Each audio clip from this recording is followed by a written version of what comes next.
আসসালামু আলাইকুম রহমতুল্লাহ। প্রিয় দর্শক, আশা করি সবাই ভালো আছেন। আজকে 13ই মে 2026 রোজ বুধবার। আমরা চলে আসছি সেই শ্রমিক হাট, নয়াবাজার, গুরদাসপুর, নাটোর।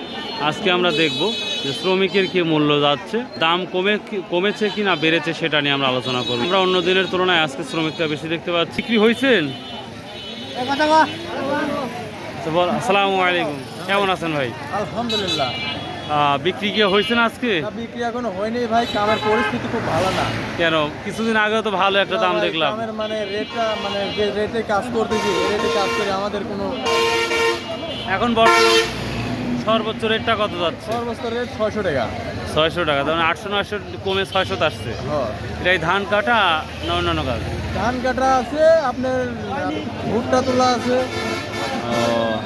সব মিলে এখন বর্তমান 600 টাকা যাচ্ছে। 600, 650। আর চুক্তি কত কাটছেন? চুক্তি কাটাবো 5000 টাকা। কাটা বোয়ানো 5000 টাকা, আর খালি কেটে ফেলে রাখবেন? খালি কেটে ফেলে রাখা 3000 টাকা। 3000, তার মানে এখানেও কমিছে দেখতে পাচ্ছি। ও আচ্ছা, তো ভাই থ্যাংক ইউ। কোথা থেকে আসছেন? আমার বাড়ি নাটোর জেলা, গুরদাসপুর থানা, কাশিকাটা। তা আমার বাড়ির মধ্যেই তো ভাই। প্রিয় দর্শক, দেখি আমি আরো কয়েকজনকে জিজ্ঞাসা করবো। দেখি আসসালামু আলাইকুম, দেখি কেউ বিক্রি হয়েছে নাকি এখানে। আসসালামু আলাইকুম। কত টাকা বললো? 600, 500 আছে। 600 মানে কিছুদিন আগেও তো মনে হয় 800-900 টাকা শুনলাম দাম। এখন গেছে?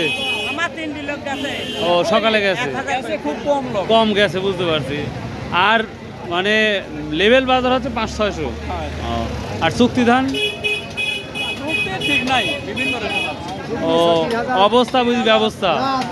3000 টাকা বিক্রি, 3000 টাকা বিক্রি আছে, 3000 টাকা আছে। আচ্ছা তাই। প্রিয় দর্শক, এই তো মোটামুটি তথ্য আপনাদের দিয়ে দিলাম। মার্শাল্লাহ। তো শ্রমিক বাজারের অবস্থা আমরা দিনকে দিন দেখতে পাচ্ছি শ্রমিকের আমদানিটা অনেকটাই বেশি, তার মানে কাম অনেকটাই ফুরিয়ে গেছে, এই জন্যই এই অবস্থাটা। সো আল্লাহ হাফেজ, আসসালামু আলাইকুম রহমতুল্লাহ।